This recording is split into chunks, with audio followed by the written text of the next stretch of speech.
Hello and welcome to Talk Talking about Fan. spirit me. People stare at you? Is it because you're a ghost? What's your name? Who said that? Huh? Is that Milkman? Yeah. Uh, have you been on? Have I talked to you before? Yeah.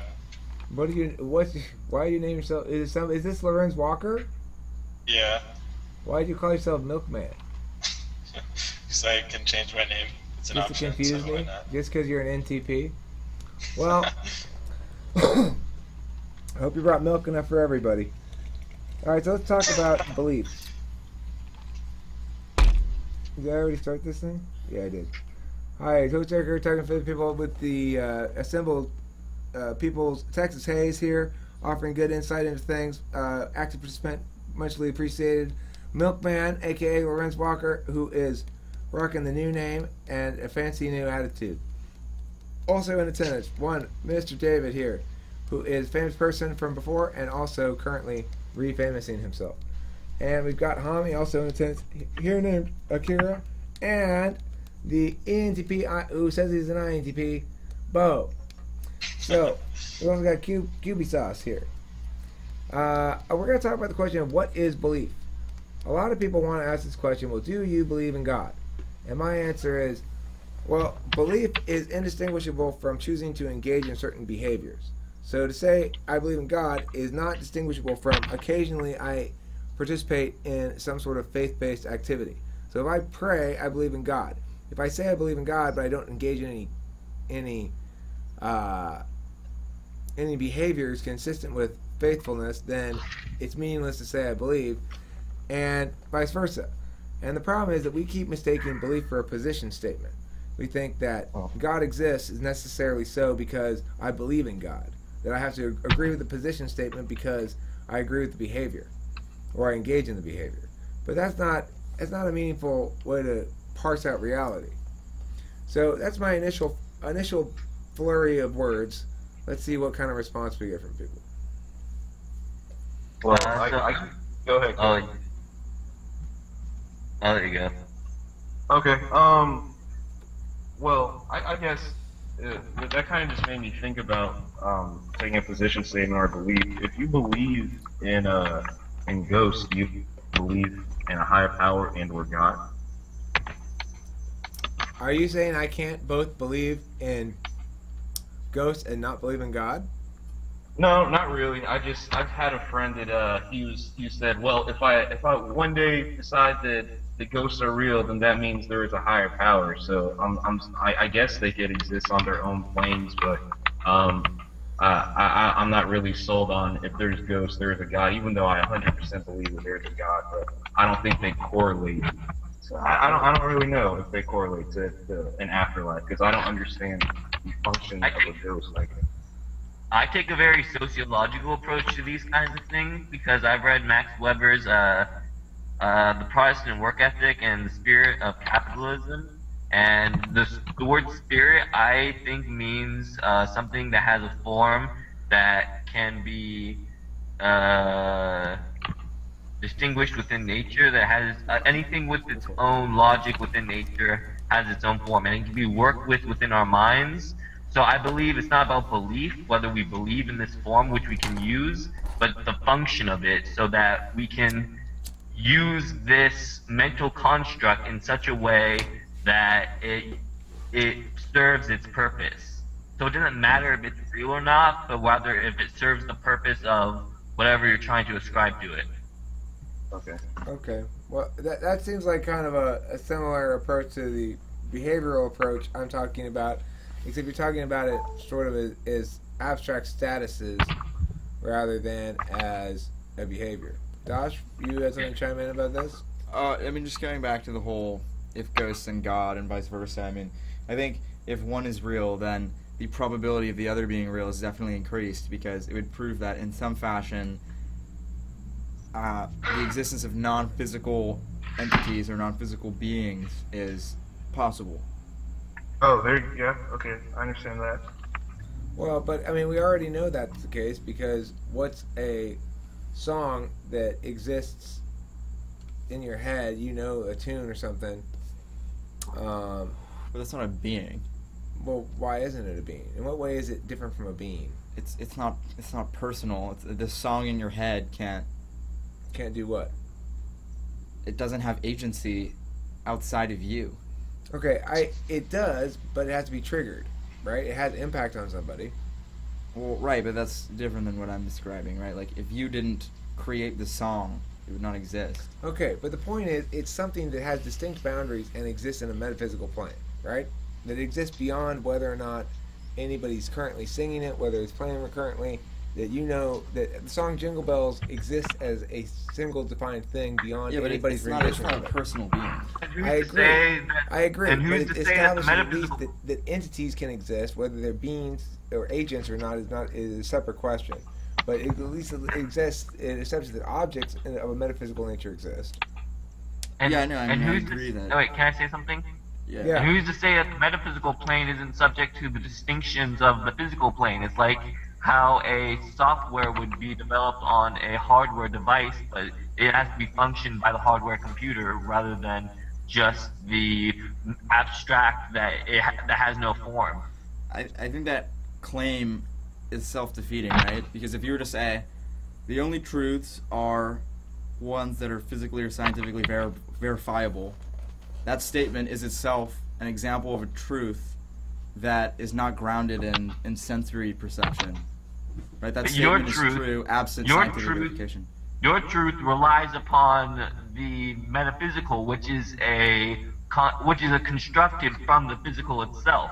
So you're not separated from the physical in any way. Okay, so the statement all bachelors are unmarried is true independent of anything physical. Yeah, but you're ascribing it to an object which has Right, meaning. you need knowledge of those objects to understand that it's true. So you need an object. You need Yeah. You need objectivity. That's But it's equally so that you need agency for objective things to exist objectively. so You can't imagine a reality that's unobserved, so they're they're supervening upon each other. like for example, the claim A is equal to B, B is equal to C, therefore A is equal to C is like an a priori truth. It describes a mode of being, not anything physical, right? Even if we don't understand what A and B and C are, that statement still expresses something true about the way they relate to one another in an ontological sense. Yeah, but I don't like counterproductive terminology when you use a priori as if it's something that needs its own, like that no longer needs justification for its existence. I think everything needs to be verified under pretenses. All right. Well, think about it a different way. Think about it as there are two elements here. There's skeleton, and then there's leaves and berries and shit, right? And so the problem is we're talking about different things. On the one hand, structurally, truth comes from grammar. So we can have grammatically necessary truths that are unavoidably valid and sound because they're tautologies, basically. And then you're saying, yeah, but I don't like how inflexible that is. Well, we have to understand that its utility has to be factored in with intention of agency, because agency is the source of all such reality, including the one we are currently engaging in. I mean, it's just I think there's a distinction between a priori truths, or truths which come from meaning, and a posteriori blah blah blah truths which are derived from sensory perception. It might be the case that, so for example, the statement "it is wrong to cause unjust harm" is true if you know the meanings of the word unjust and harm. The statement "it is wrong to burn innocent people" requires that you understand that burning is a form of harm, and that knowledge could only come from like a sensory experience. There's a quote I like by Max Weber that says, every concrete description bears the resemblance of artistic portrayal, so that every form of rationalization still is subject to the metaphysical framework by which it's encapsulated, which is a reductive meaning-based like value taken from objective systems. So you have to use your own mind to reduce these values into these words so that you can make these categorizations themselves. That seems to be an argument against, like, physical positivism, right? Yeah. Because the conclusion would just be that, like, reality is grounded in, like, internally consistent metaphysical frameworks, not, like, empirical facts about the world that we can, like, observe and learn. Well, I think once again, it fails to understand that the fundamental mechanism at play here is that quantum mechanism of to know all of one way, you have to not know any of the other way. That the things are this inverse proportionality mechanism that reflects at all levels of from subatomic to macro. That is the thing that makes these arguments about which side or the other ridiculous because they necessitate the other one, but they necessitate the other one be rendered static so you can talk about the other side as being fluid.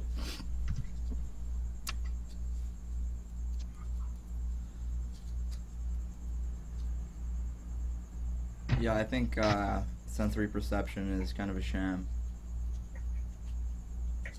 I just think you're in a loop of self-consciousness that has no base, and I think that base needs to be created. I'm not self-conscious, man. No, not like I'm as kidding. No, I understand what you're saying. You think that because you're an ENTP. That's how we feel about it. We feel like we don't actually exist because our SI's in the fourth slot. I mean, I forgot what we were talking. I forgot what I was going to say, but something to the effect of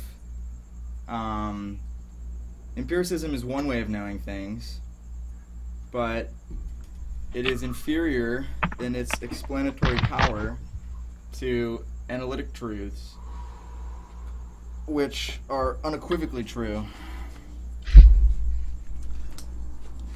I And think the language also, you're all the using cool is trying talk to about is metaphysical trying to shit. abstract from real things.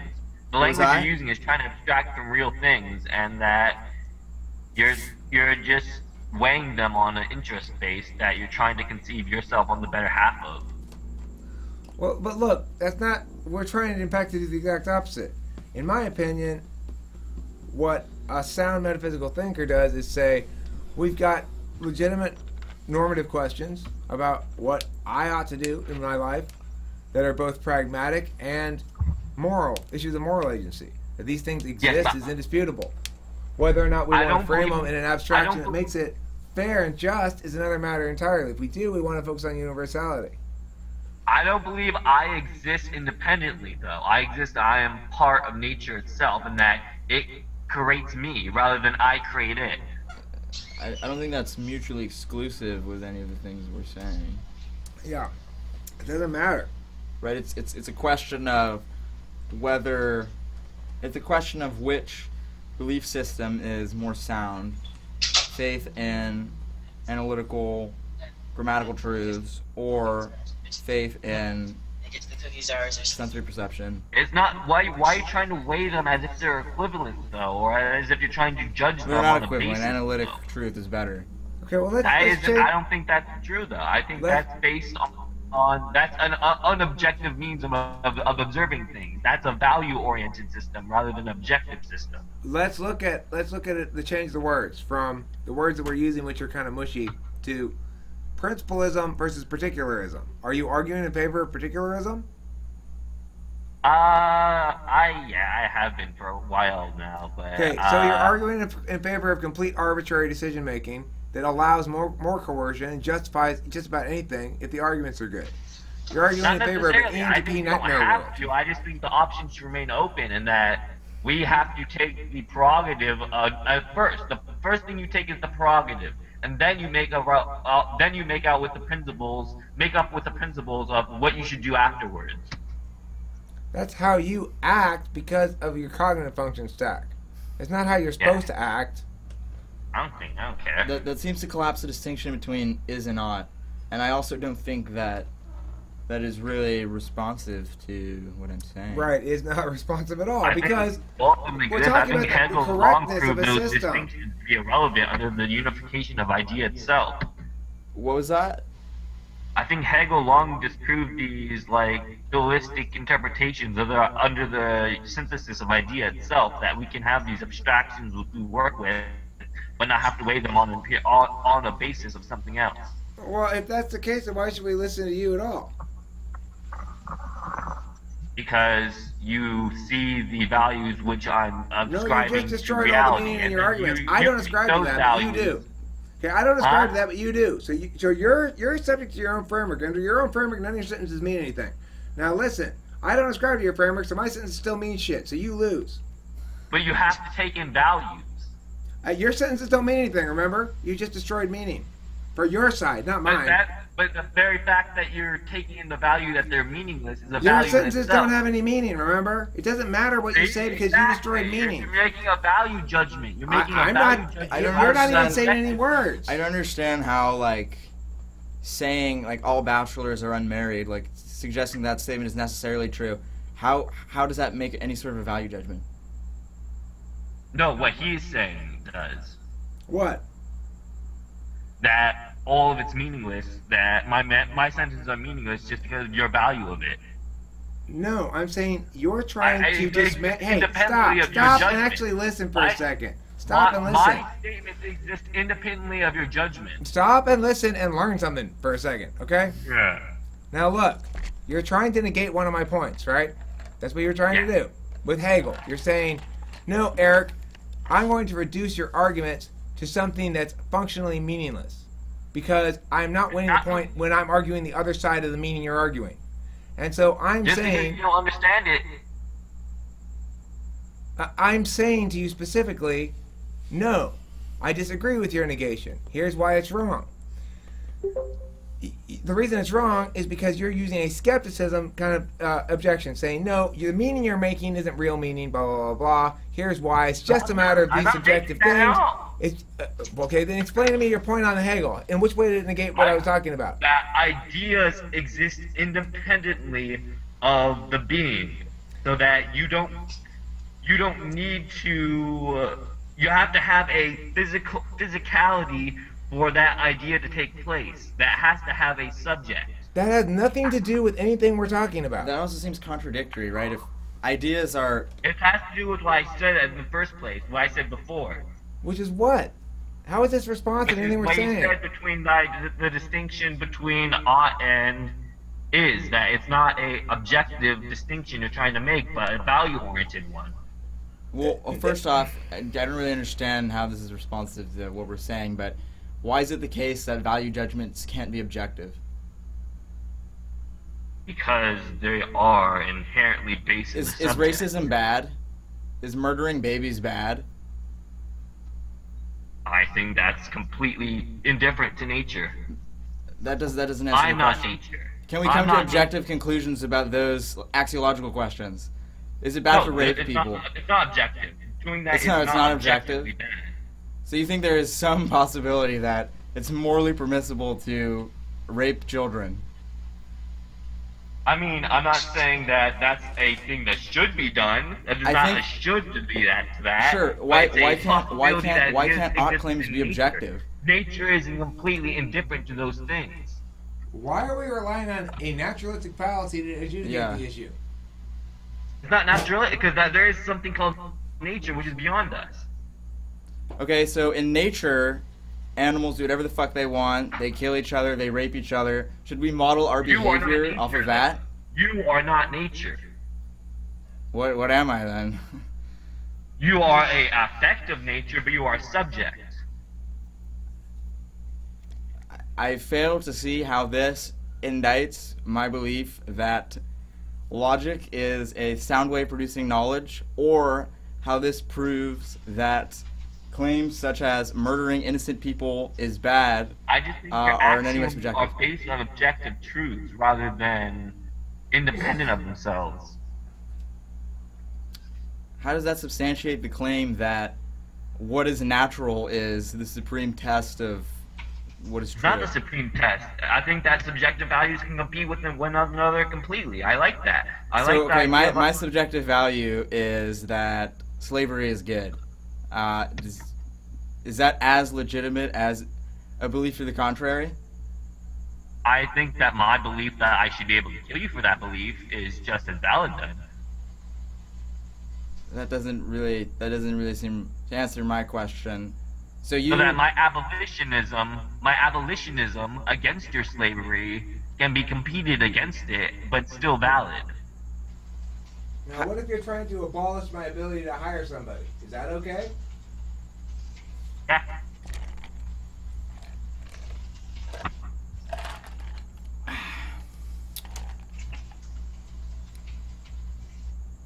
Well, what's, I mean, explain what he's doing to him, please. Yeah, I don't really know. He's just shifting ground. It seems to me that, I mean, so if it's the case that everything is subjective, is it objectively true that everything is subjective? Yeah, that's where I was getting at. Well, right, but to suggest that everything is subjective necessitates that you make an objective statement. It also seems to It's not contradict that- what you said about 10 minutes ago when you were saying not that, like, objectivity is... It's not everything is subjective, it's that a subject has to be independent of its particulars before it becomes a universal subject. So before you identify with yourself and the whole, and identifying with the whole is when you become a universal subject. Yeah, I don't really know what that means. Why would your identification with the universal law render you either subject or not subject to it? Why? Because you can't create values. Listen, You the way can't you're create saying values independent of nature unless you're a subject. But listen to me. The way you're saying it is I have to concede that I'm subject to a law before I'm subject to the law. And if it's true that's the case, then basically if I don't agree that I don't have a burden not to smother that newborn because it's crying too much, then I don't have that burden.